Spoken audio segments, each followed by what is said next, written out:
আসসালামু আলাইকুম গাইস, আজকে আমি লেচু ভর্তা বানাবো। তো লেচু ভর্তার জন্য আমি আগে পরিষ্কার পানিতে ভালো মতো লেচুটাকে ধুয়ে নিতেছি একবারে পরিষ্কার করে।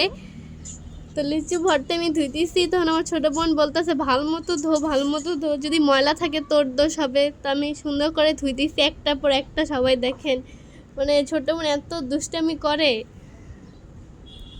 তো আপনার ভালো মতো লেচুকে ধুয়ে নেবেন, যদি ভিতরে কোনো ময়লা থাকে তাহলে বের হয়ে যাবে। ভালো মতন পরিষ্কার করে দিছি আমার মেয়েকে, বয়স দিয়ে বড় মেয়েকে। তো একদম বয়সের 12টা বাজায় দিতেছে, বোঝাই যাচ্ছে নতুন কন্টেন্ট ক্রিয়েটার হলে যা হয়, বুঝছেন।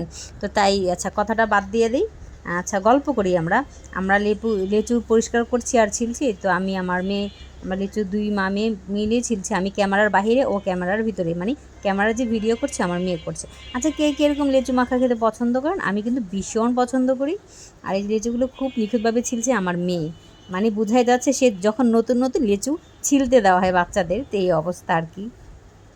তো আর কি করা, যেই কথা সেই কাজ। তো লিচুগুলো ভালো মতন ছিলে নিচ্ছে। ওকে বললাম তুমি আজকে ভর্তা বানাও, আমি আজকে ভিডিও করবো। তো সেটাই করতেছি।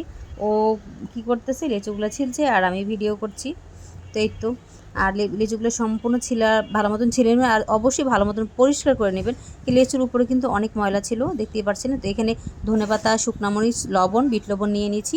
আর সেটা ভালো মতন মাখিয়ে নিব। আর মাখানো দেখে আমার তো খুব খেতে ইচ্ছে করছে। তোমার খেতে ইচ্ছে করছে? আমার মুখে দেখছি স্যার লোড পড়ে যাচ্ছে, এতটাই মজা যে ছোটো মেয়েকে একটু বয়স দিয়ে দিন। আজকে মামে 3জন বয়স কভার করছি। তো অবশ্যই সবাই ফুল ভিডিওটা দেখবেন, আর লাইক করবেন, সাব করবেন, কমেন্ট করবেন। আর যারা আমার চ্যানেলটিকে সাবস্ক্রাইব করছেন তাদের অসংখ্য ধন্যবাদ। যারা আমার চ্যানেলটিকে সাবস্ক্রাইব করেন না, প্লিজ সাবস্ক্রাইব মাই চ্যানেল।